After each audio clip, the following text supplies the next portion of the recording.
Hi dear friends, നമ്മളിന്ന് ചെയ്യുന്നത് ഒരു ചോക്ലേറ്റ് ഫഡ്ജ് കേക്കിൻ്റെ ഫില്ലിംഗ് ആണ്.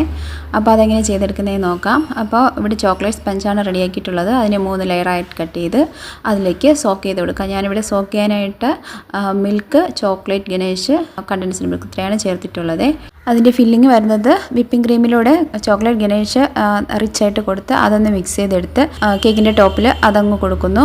പിന്നെ അതിന് ശേഷം ചോക്ലേറ്റ് ഗനേഷ് നന്നായിട്ട് വിപ്പ് ചെയ്തിട്ട് സ്മൂത്താക്കി എടുത്തിട്ടുള്ളത് ഒരു ലെയർ കൊടുക്കുന്നു. അങ്ങനെ ക്രീമിൻ്റെ ഒരു ലെയറും ഗണേഷിൻ്റെ ഒരു ലെയറുമാണ് കൊടുക്കുന്നത്. അപ്പോൾ ചോക്ലേറ്റിൻ്റെ റിച്ച് ഫ്ലേവർ കിട്ടും. പിന്നെ അതുപോലെ തന്നെ ബാക്കി 2 ലെയറും ചെയ്തെടുത്ത ശേഷം ആ ചോക്ലേറ്റ് ഗണേഷ് ഉപയോഗിച്ച് നമുക്ക് കേക്ക് ക്രം കോട്ട് ചെയ്തെടുക്കാം.